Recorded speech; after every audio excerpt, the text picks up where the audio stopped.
ငေါင်းဆိုတဲ့တရားဝါအကြောင်းကိုကြားဦးကြမယ်ထင်တယ်။ဒီတရားဝါကမြန်မာသမိုင်းထဲမှာဒန်နိုင်ဆန်ဆန်ထူးဆန်းတဲ့လူနဲ့သူတဲ့တရားဝါတစ်ကောင်လို့ကျွန်တော်တို့သိရတယ်။ငေါင်းဆိုတဲ့တရားဝါကလူနဲ့ဆင်လူပြီးတော့ခြေတော်တစ်ချောင်းပဲပါရှိရလို့ဆိုကြတယ်။ကျောင်းနဲ့တွေထဲမှာတွေးခဲ့လို့ဖမ်းမဲ့ဆိုရင်လည်းပိုက်ပုံတွေပိုင်းနဲ့ဖမ်းလို့မရဘဲငါပြောရခင်းတွေထောင်လာပြီးချော်လဲသွားမှဖမ်းလို့ရရဲ့လို့သိရပါတယ်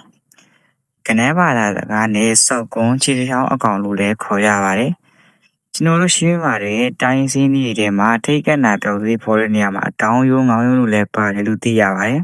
။ငေါင်းတွေကခြေတစ်ချောင်းနဲ့ထောက်ပြီးလမ်းလျှောက်တတ်ကြတယ်။သူတို့ရဲ့ဦးခေါင်းနောက်စီနေရာမှာအောက်ရှင်းငတ်တွေလိုမျိုးအချွန်တက်ကြီးတွေပါတယ်။တစ်ပင်တွေရဲ့အပေါ်ကိုလည်းလူတစ်ရက်ကြော်ပြီးအချွန်တက်ကြီးတွေနဲ့ပေါက်ပြီးအချိန်တော်တန်ကြာအောင်နေနိုင်လို့ဆိုကြပါတယ်။ခြေတစ်ချောင်းနဲ့ရှိသူ brother တို့နေမယ်တော့မထင်ပါနဲ့။ပြီးရဲ့နေရာမှာအတော်လေးမြန်တယ်လို့ပြောလို့ရပါတယ်။တချို့ဒေသတွေမှာတော့အတောင်တွေပါပဲလက်ပဲပါလို့ပြောကြပါတယ်။ခြေပနောက်ကပြောင်းပြန်လည်နေပြီးတော့လက်မောင်းတွေကတန်မာရတယ်။ခန္ဓာကိုယ်ကပြားချက်တွေပါလို့ညာလို့ဆိုပြီးတော့လည်းပြောကြပါသေးတယ်။ခေါင်းနဲ့ပတ်သက်ပြီးအခိုင်အမာထောက်ထားက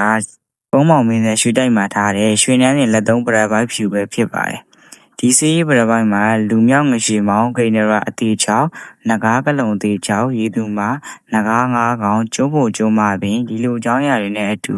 ငေါင်းပုံတွေလည်းပါလာတတ်ပါတယ်လို့သိရပါတယ်။ဘုရားဗျာတဲ့ထက်တုန်းကတောင်ငူမျိုးမြစောညီနောင်ဖျားမှာဖမ်းရရှိတဲ့တောင်ငူမျိုးမှာဆက်တာတဲ့ငေါင်းမှာလက်နှစ်ဖက်နဲ့ခြေထောက်တစ်ဖက်ပါဝင်ပြီးတော့ဒီလက်နှစ်ဖက်ကအတောင်တွေလိုဘေးကိုဖြန်ကားတယ်လို့သိရပါတယ်။မိမတရားရဲ့မျက်နှာနဲ့ဆင်တူပြီးစပင်းတူနဲ့အတန်ကငှက်တန်လိုဖြစ်ပြီးအသားမစားဘူးလို့သိရပါတယ်။ကျွန်တော်ပြောရသလိုပဲခန္ဓာကိုယ်ကပြားချက်ပြီးလက်မောင်းတွေကထွားကြိုင်းနေ။ရက်ကတော့ brother တို့ရဲ့ရှည်ပြီး9ပြီကျော်လောက်ရှိတယ်လို့သိရပါတယ်။ဒါကြောင့်ရှည်စကပုံဖြစ်တဲ့ငေါင်းချီတစ်ချောင်းမစားကောင်းလို့ပါလည်းရှိခဲ့ပါတယ်။ဒါရဲ့ဘဖို့ကြီးနဲ့တွေ့ရင်တော့ချီတစ်ချောင်းနဲ့အသေးသားပြေးဖို့တည်းကြံပေးကြပါတယ်။အခက်မသိရင်ငေါင်းနဲ့ယူကင်းဒီပါတွေပါဖြစ်သွားနိုင်ပါတယ်။ဒီဗီဒီယိုကိုကြည့်ပြီးတခုကိုကြိုးရှိရဆိုရင် subscribe လေးလုပ်သွားပြီးဖို့တောင်းဆိုချင်ပါတယ်။